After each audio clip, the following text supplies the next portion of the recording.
Eu estou passando esse vídeo aqui para vocês com o intuito de chamar atenção para o que acontece com a gente no dia a dia, quando a gente tem aí os obstáculos e como é que o nosso cérebro funciona, né, na preservação da nossa integridade, da nossa defesa. É muito importante a gente fazer essa reflexão, porque pode ser que às vezes a influência que a gente está recebendo da pandemia, ela pode ter muito a ver com esse vídeo. E por que eu estou dizendo isso? Porque às vezes a gente tenta driblar o nosso cérebro, a memória que a gente tem das coisas passadas, das informações recebidas, dos traumas, das nossas crenças, esperando que essas ações culminem em algo positivo, em alguma coisa boa. A gente quer acreditar nisso, a gente fica só esperando vir um resultado palpável, tangível, que possa dar para a gente, de fato, essa certeza, vamos dizer assim, que está sendo feita a coisa certa, que nós estamos no caminho certo e até que a nossa forma de pensar sobre o assunto está correta. E quando a gente depara com uma situação como, por exemplo, estamos falando do Covid, né, momento de incerteza, e aí uma pessoa próxima de você morre de Covid. Aí o seu cérebro vai lá dentro e dá uma martelada na sua cabeça e fala para você assim: tá vendo como eu te disse que era verdade, que tudo isso que está acontecendo tem que ser dado uma grande importância, que as coisas de fato estão ruins? Olha a prova viva, ou melhor, a prova morta que eu estou dizendo para você. O amigo seu, o vizinho que mora do lado da sua casa, morreu de Covid. Então a situação, ela é real, ela é desesperadora e as coisas estão realmente sem o que fazer. Não tem nada que possa ser feito para mudar o curso disso.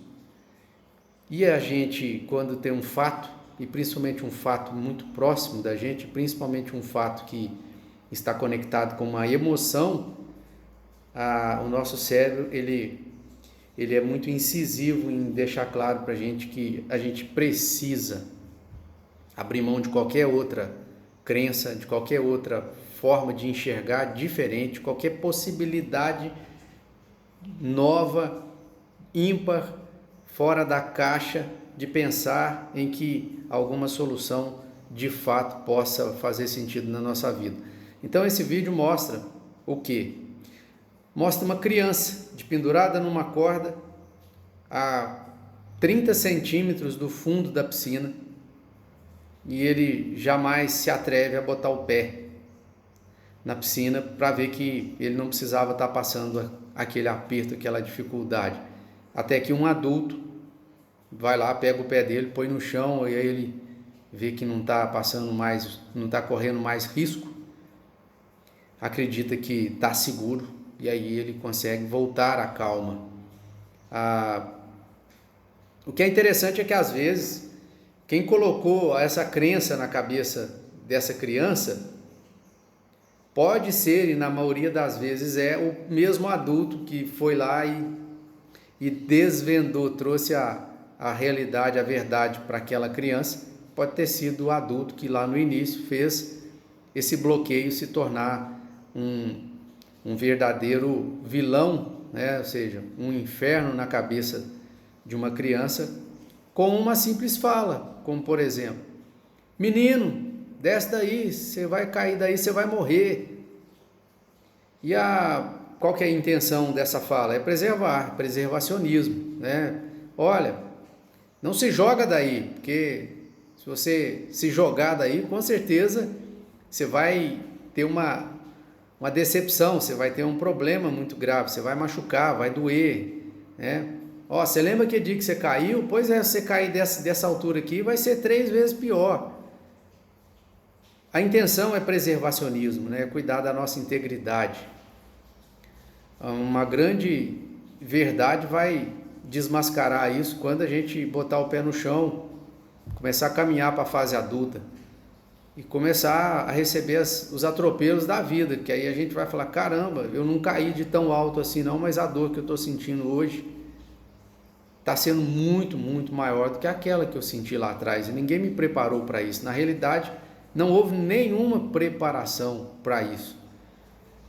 É duro ouvir isso como adulto, é duro se esforçar para compreender e entender isso como adulto.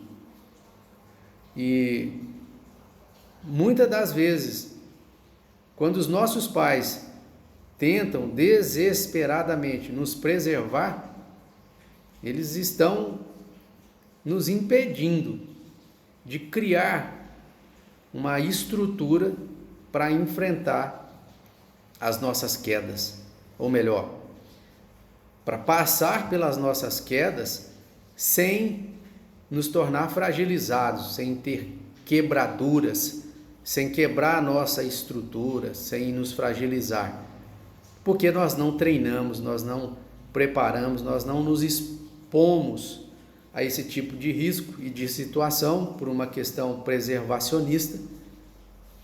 O grande desafio é que, como adultos hoje, a certeza que nós estamos tendo é que nós vamos estar muito susceptível às quedas.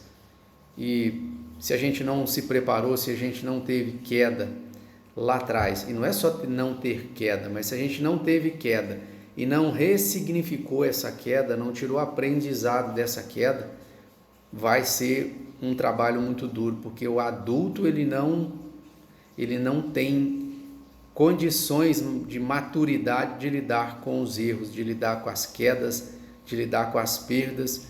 E aí é o que hoje muita gente está falando da geração mimimi, mas é uma questão de interpretação, de que as pessoas não conseguem lidar com as frustrações, com os erros, com as coisas que dão errada no dia a dia.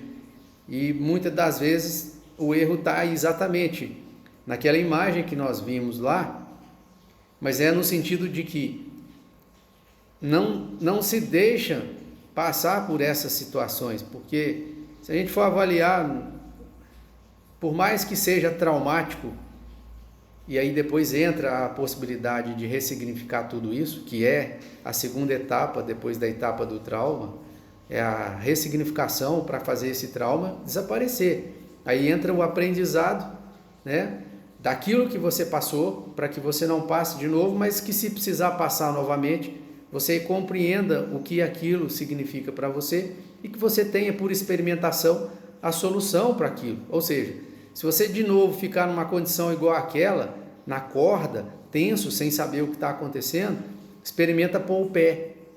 Pode ser que o pé seu está ao alcance da sua solução. E aí você consiga resolver o seu problema. É criar a capacidade de resolver problema, de encontrar a solução dos problemas. Não é ficar sem ter problema.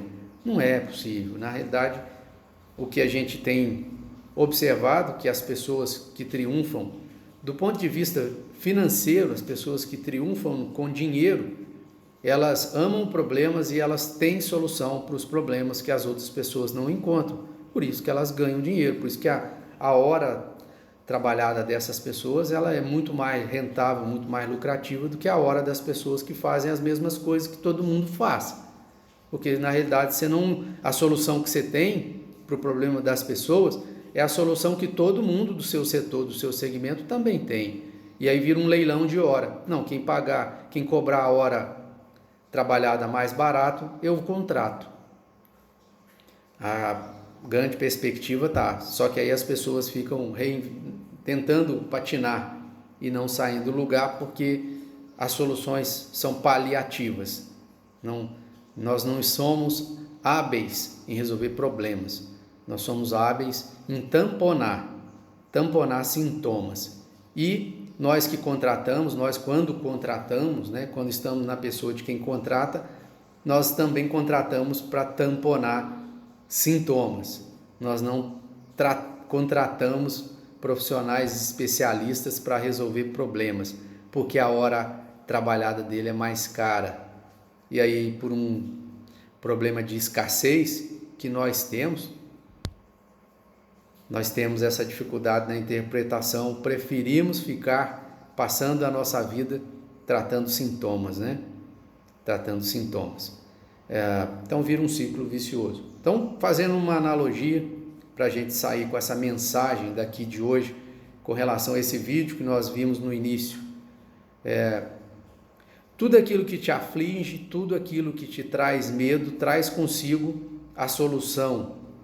Traz consigo a solução. Toda exposição que você tem à salvação, a resposta está ali do lado.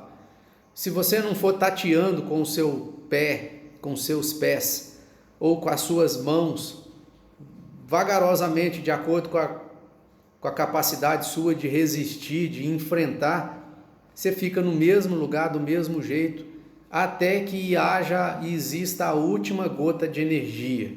Aí quando houver essa última gota de energia, você vai saltar, você vai se lançar.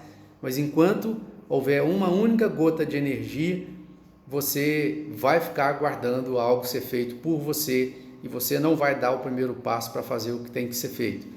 Eu lembro uma passagem, eu sempre gostei muito de esporte de aventura e eu precisava disso, eu preciso até hoje para enfrentar os meus medos. Por exemplo, uma das coisas que eu mais tenho de medo hoje é de altura. E eu sou guerreiro nesse sentido de enfrentar o meu medo de altura. Então eu já pulei de paraquedas, eu já fiz bungee jump, eu já escalei o dedo de Deus, eu já fiz tranco jump, que é uma corda que não é elástica, que você salta de um lado da ponte pendendo para o outro lado, alguns chamam de pêndulo também. E eu lembro que quando eu fui fazer o primeiro salto, eu não tinha feito a matemática ajustada, ou seja, qual que é a capacidade elástica da corda, porque ela não sendo elástica, mas ela tem uma capacidade elástica menor, que é para não se rebentar, não se partir.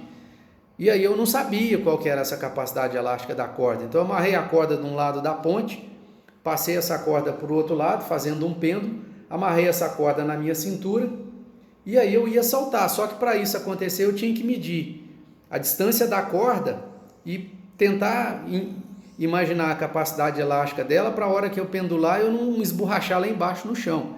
Então eu deixei a corda um pouco mais alta por uma medida de segurança para eu não me esborrachar lá embaixo. E tracionei a corda de um lado para o outro, segurei na ponta do passeio da ponte, do outro lado da corda, e fiquei ali aguardando o momento do salto, que não chegava. Por quê? Porque eu tinha medo.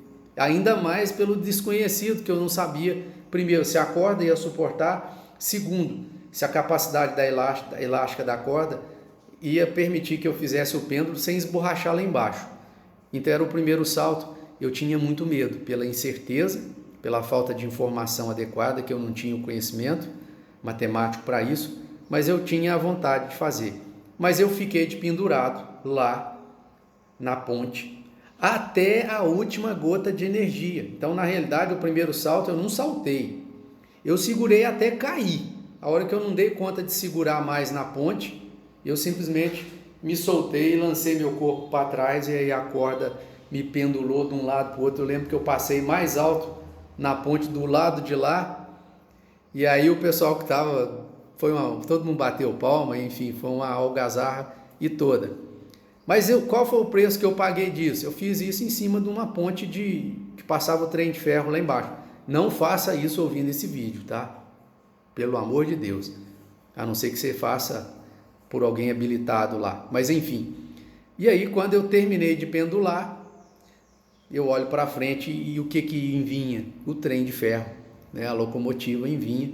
E eu não conseguia botar o pé no chão. Por quê? Porque eu, com medo de esborrachar lá embaixo, eu suspendi a corda, e aí eu não conseguia, quando a corda parou de pendular, eu não conseguia botar o pé no chão.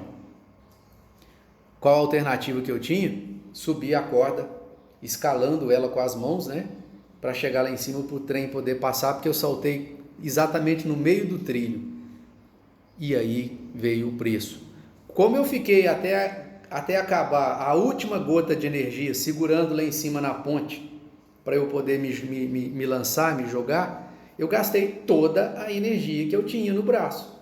E aí quando chega lá embaixo, né, eu não tive força suficiente para escalar a corda. E aí foi um desespero, até que um amigo desceu lá embaixo, me agarrou pelas pernas, me levou para a pilastra e eu fiquei abraçado na pilastra e o trem passou. graças a Deus deu tudo certo, senão eu não estaria nem aqui contando esse vídeo para vocês.